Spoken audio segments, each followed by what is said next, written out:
Thank you all for your patience, and thank you especially for your efforts in the last few days to fund more in this budget than was funded in the original draft.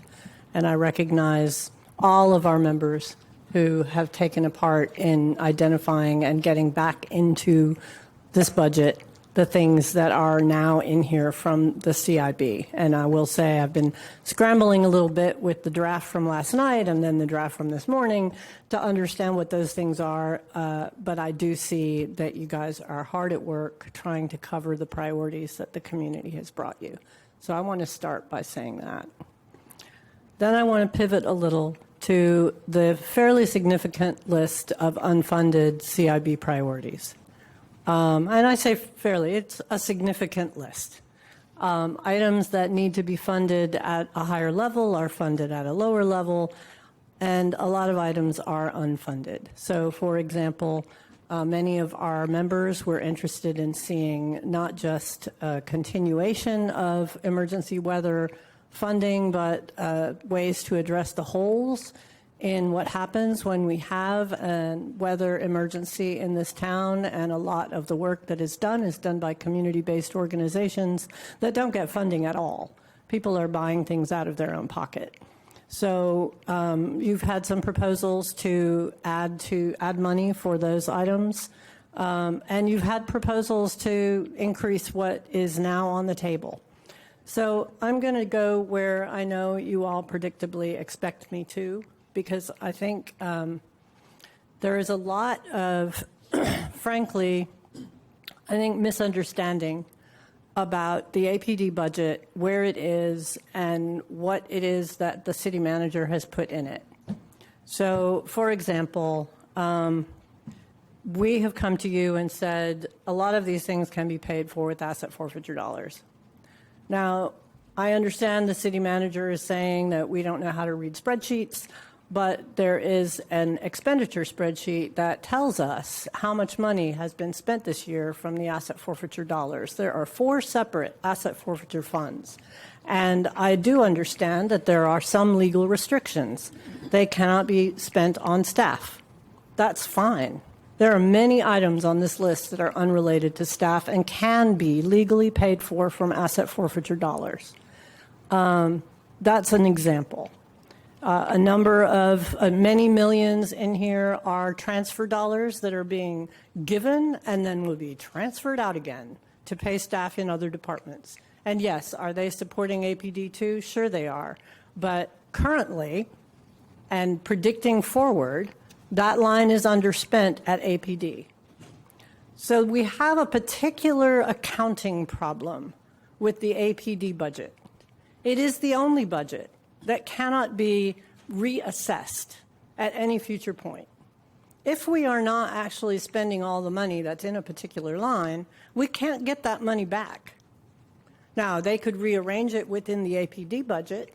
That's reasonable. And actually, that's the other thing that we've been asking you to do.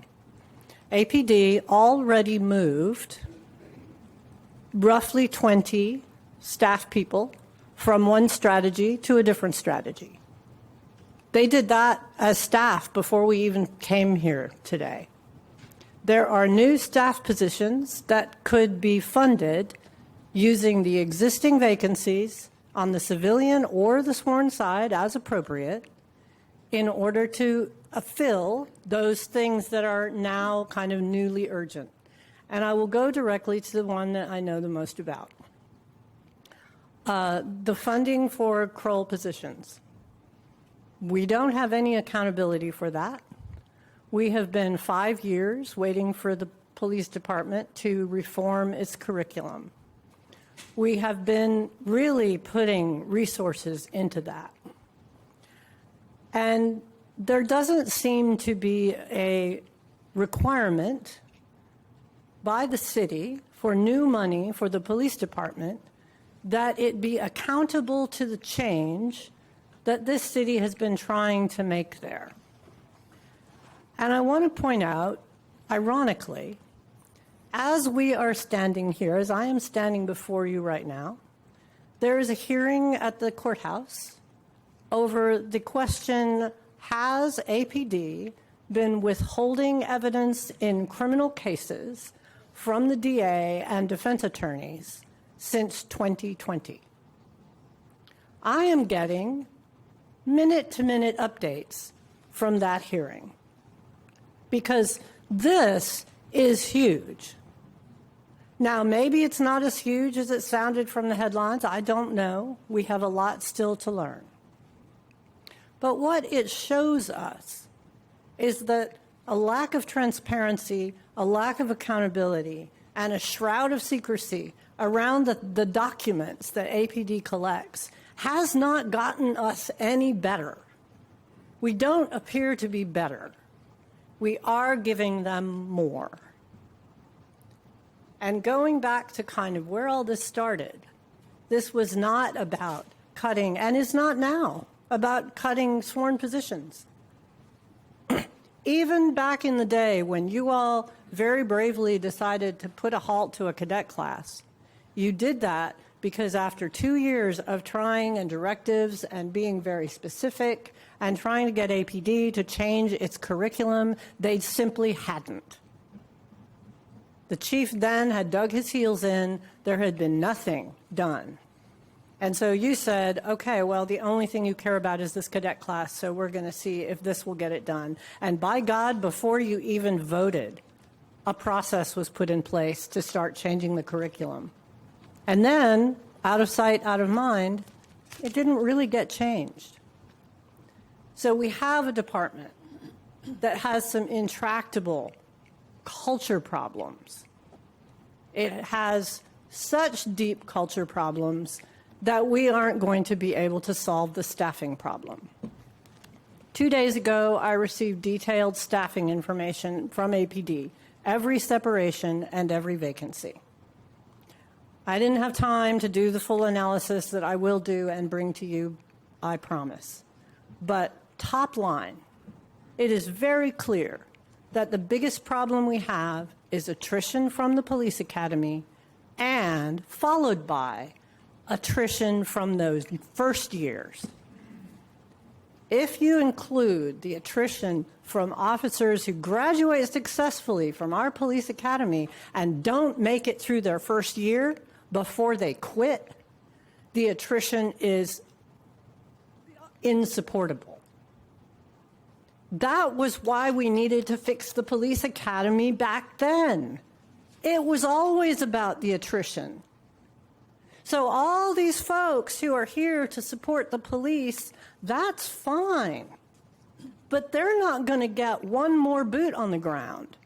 And things are going to continue to slide if we don't actually hold them accountable for that curriculum reform and, frankly, for fixing other aspects of the APD cultural problem, like hiding evidence in criminal trials where a person's life is at stake. We have deep problems in this department. I looked at the civilian staffing.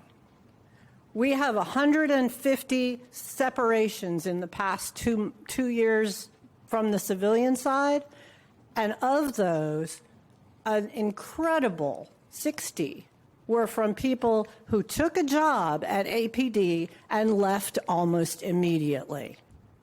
2 months service, 4 months service, 5 months service. This is people who are getting to APD, they're hitting a wall as to the culture, and they're leaving again. Thank you, Ms. Mitchell. Please use the money where it will be more effective. If your name's been called, please come to the microphone.